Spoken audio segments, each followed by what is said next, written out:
Hi, evening. I'm back again. See, I've got my pyjamas on, ready to relax. Anyway, got a good one for you tonight. This one happened in 1987 when I was 17. It's a near-death experience, what they call a life review. So I just wanted to share it with you all. Bit different, but it's the truth. Find it a bit difficult to understand it, but there you go. Anyway, I picked my friend up from his house, and I'd not long been, I think I'd been driving a couple of weeks. So I took my dad's Granada out, which was a big car at the time, but I'd been driving lorries with my dad anyway, messing about, so I was used to it, but it was a big car. Anyway, went out into the city centre, picked my friend up, went into the city centre, did a bit of a drive around like you do when you're young, and I was coming back out of the city centre, and there was a bend, what goes two lanes either way, nothing in this, no central reservation, nothing, just 2 lanes that way, 2 lanes this way.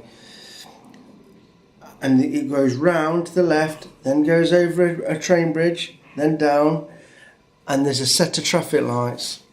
I would say probably about 200 yards from where the incident happened, where I thought I was going to have a head-on accident with this dark blue Ford Fiesta.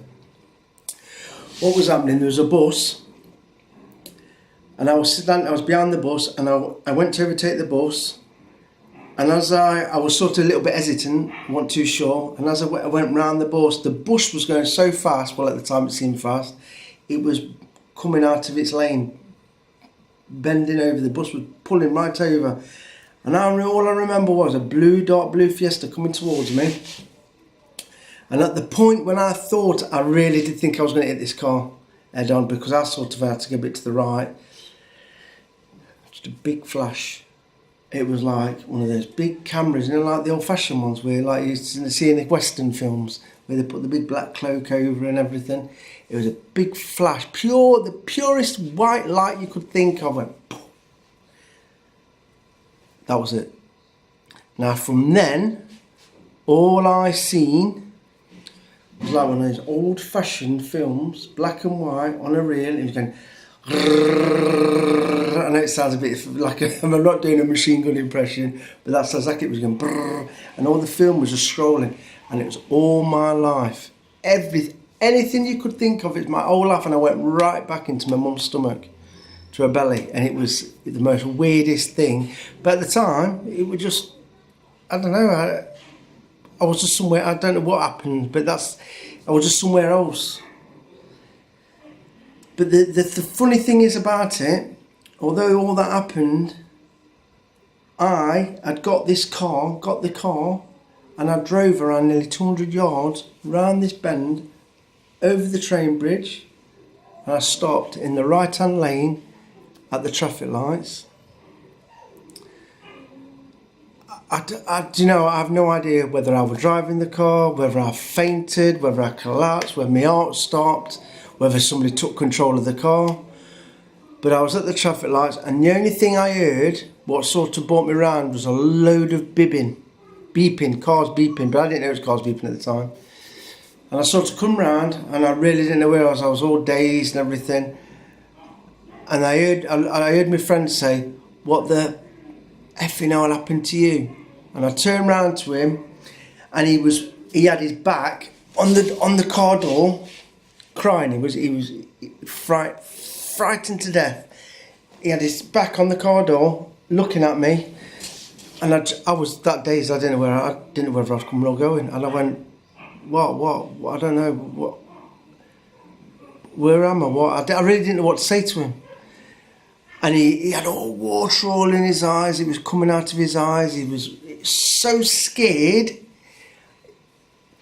It was just such a. I mean, for me, I was only 17 at the time. It was 1987, and it was just the most weirdest thing I could ever think of. What could have happened to me? And all he said to me was, take me home now, take me home. When I was driving in a trance all the way back, taking him back home. I couldn't figure out what happened to me. I had no idea. It was just weird. It was just weird. I didn't know. I couldn't even explain to you where I was or where did I go. Did I go anywhere? Was I always in the car? I don't know. I never actually got around to asking my friend what had exactly happened, because he was so scared he couldn't wait to get out of the car. So I took him home. Never heard from him again. Awful. He wasn't like a best friend at school, but he was a friend I've had since juniors and everything. We did things, but I was mixing with a lot of other friends as well. But I did actually find him, and I searched him out on Facebook, because the problem, it's been on my mind so much what exactly happened to me, and he's the only one who's going to know what I was doing at the time. Did I faint? I don't know. I want to know. Even if my eyes were closed and I were driving the car, something, a force, I must have been driving the car, because I never drove it. I was somewhere else. So I'm talking here 200 yards, perfectly parked at the traffic lights, and there was on green when all the cars were going around me. Excuse me. So no, I just, it's a bit of a serious one, this one is, but I wanted to share it because it did happen. And that's why I've always, even though I've got my illness and everything, and yeah, of course, I've had them really bad, been on my bad downers, and I've always thought, even today I had a bad one. I was really thought, I can't be doing any of this anymore. But people don't understand, you can have everything, you can have everything in the world, but you can't get these problems out yet. If they're there, they're there. It's obviously stemmed from a childhood, and that's all I can think of. But forgetting about that now, I found this life review when I was in my 30s, me and my brother actually, and I was actually looking on the internet. I googled looking about near-death experience, and I seen this life review. So many people had exactly the same as me, like a camera, old-fashioned camera, old film flicking through. And I said to my brother, I said, that is what happened to me. And it is called a life review. It does review your life. So yeah, there's something there. It does change a little bit, because I tell you what, I was going back. I don't like to really talk about too much about me, my health and how I was when I was a child. But I had a bit of my family was a bit, how can I say, dysfunctional, say the least. My dad come from Hungary, and he's had friends died, shot at. He had about 17 years old, he had a bad one. And I think all the anger he had, he sort of took it out on the family. I know basically he must have been ill. He drunk worked hard all his life, long distance lorry driver, always worked hard, never off work, don't matter how ill he was, he was never off. But they're all like that here. I've got to admit, they all work hard. But when he drank, the ass got it, or anybody else in the vicinity. But but we had everything, had holidays, everything like that. But why I'm actually on this, I'll just quickly tell you something else what I used to get, and it is the truth. I know it's not a life review, but that did happen to me. I used to see. I'm going back a really long time ago when I was with my girlfriend when I was a young lad, when I was like 18. I was actually in the living room with me mum, my dad, myself, my girlfriend, and my niece, watching Saturday night television like you do when you're relaxing. And I could see something going across the room, a shadow. And it was I can't explain to you, the shadow was so pure, it wasn't like your normal shadow, it was like a strong shadow, right? It's the best way to put it. So if I'm sitting over here, the TV was in the corner there, and I was here, and I was actually looking at the TV, and trying to look at the way it was flickering to see if the shadows were coming off the TV, and I seen this guy walk from this wall, straight across, and he went into the other wall. Never said anything to anybody about it till my girlfriend the next day. But previous to that, when I was young, I see a lot of it. I used to love to go to work with my dad at like 2 o'clock in the morning, 3 o'clock in the morning, when the hours were all different. You could work from, morning start would be from midnight. Like now, I think it's 4 o'clock you have to start if you want to do night work or something. I can't remember now. It's all changed so much. But and I used to sort of really wait to get back in again the lorry, because that's what I wanted to be my profession and everything. And I used to have those, what they call those, well, not night terrors. Is it sleep? Oh, I can't remember the name of it now. I've been strangled in my sleep, and I've had weight all over my body. Is it sleep paralysis? Sleep paralysis. Something like that it's called anyway. And I've had all these weight, and I used to think it was my dad joking around, strangling me early hours of the morning. I know it sounds a bit sick, but I thought it was him joking around, because he used to be like the kind of bloke who used to always joke around and things like that. And I couldn't shout out to anybody. I couldn't shout to my mum, couldn't shout to my dad, couldn't shout to anybody. My mouth was just open. Nothing had come out, but my eyes were open. I had all these bad things. Now, they say that when there's bad vibes in the house, that you get all these problems. I feel a bit of an idiot, because probably people are going to be watching this who know me. I'm not if I were younger, I'd be embarrassed about it, but you know what? I ain't bothered. I don't care really what people think. I know what happened to me, and I'm sharing it because I know there is something, and I can tell you there is something. I used to be. I do think things bring certain things into the household. I do. I've never actually physically seen what I would call a ghost, but I've definitely seen this, what I would say an entity. I don't know what it is. It's like, I know it's sort of the same thing, but I have seen these like shadows when I was a kid in the corner of my eye. I didn't know what it was at the time. I had no idea. It's only as I've got older I realised what they call shadow people. But I used to see all these things, and I've been strangled, and also I've had all sorts happening to me when I was a kid. Couldn't even go into mum and dad's bedroom when I was younger. Tried to tell my dad this, he'd just lose his temper. He weren't that kind of bloke. Didn't believe in anything like that. He'd just say, F off to bed, you little bleeder, or whatever. He was never interested. He want that kind of centre, how can I say, wasn't that emotionally attached person with how he was. He wanted us to be all tough, and he brought us up that way, and that's how it was. He didn't want wimpy lads in the family or anything like that. But it was, I used to see all these horrible things. Really horrible. I couldn't sleep at night. This is why I had all the problems when I used to go to school and everything. I hated school, never used to go. Mum used to take me when I was like 6 or 7. And as soon as she took me, I'd either cry at school, but that'd only last for a couple of minutes and I'd be gone. I was out that gate before the bloke, the caretaker, could even close it, lock it. I was gone. And it was like that all the way through my school years. I didn't feel like I needed any, later on I didn't feel like I needed any education anyway. I just wanted to be a lorry driver, and that was it. And that's what I did, and I passed my test when I was 21. Class 1, I was always going with my dad, working away. 6-week holidays, I went with my dad to work. But yeah, these, I will do one on my upbringing and everything, but it wasn't really nice. I don't like to really talk about it, to be honest with you. I don't think it's fair on my dad, really. Even though I could say, yeah, it's my dad's fault the way I am. Yeah, I admit it is. It is my dad's fault. But he obviously had something wrong with him, with what happened to him. 17 years old, leaving your family. He didn't even come back to Hungary. He left in 1956. He didn't come back here till 1970 when I was a baby, when I was born.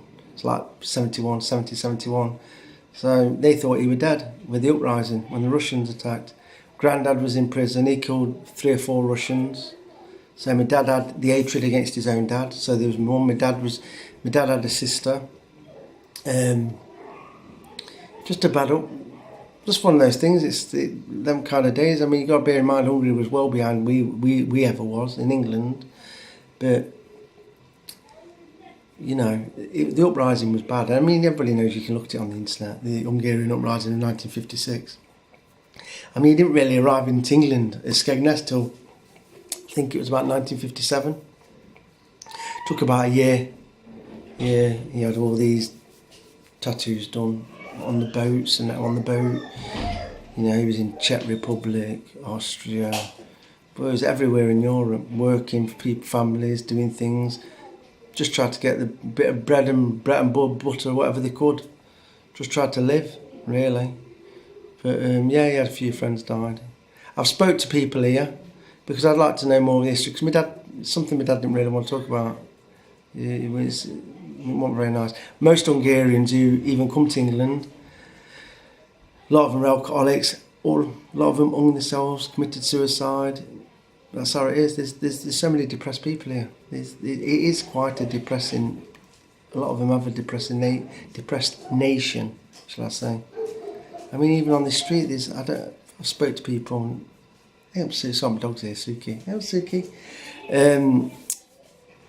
So many people have tried hanging themselves and things. I mean, alcoholics. There's loads of alcoholics here.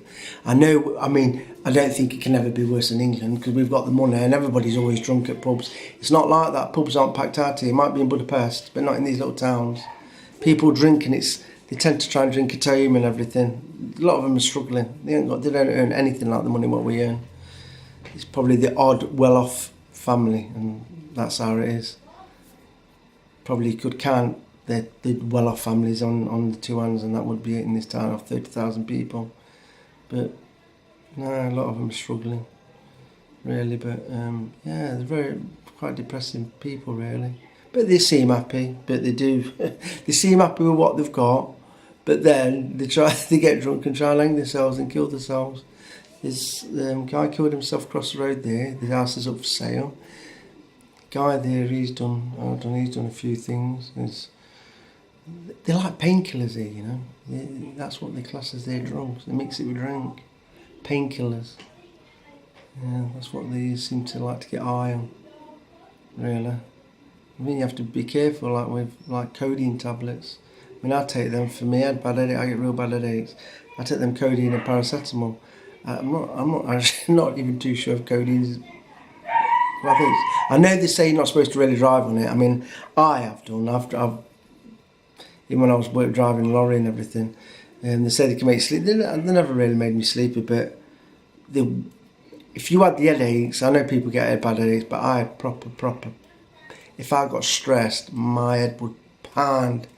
And I mean, I had to have dissolvable tablets, and they were the only thing what just got rid of the migraine, and I was fine. I mean, there's nothing worse than an earache and a toothache and headache. And I'd be happy if I could just get a normal headache. But it's probably mixing up with like your pressure, blood pressure and everything. But yeah, going on to forgetting about all that a minute. But that life review, that was exactly how it was. I mean, I found the guy on Facebook. I found him. I thought, shall I message him? But I thought, no, I've not spoke to him for years, and I don't know, really, what I should do. I did put I think I put my NDE, my near-death experience, on. I did put it on one of those websites, and they actually posted it on there. But it's easy to talk about it rather than to write it all down. But they have got it. Actually, an American show contacted me. I got an email not long after I contacted this internet site regarding me near-death experience. So yeah, but that's what happened. I definitely think there's something out there. But it might have been a chemical released in my brain. It might have been my heart might have stopped. I'm never going to know, am I?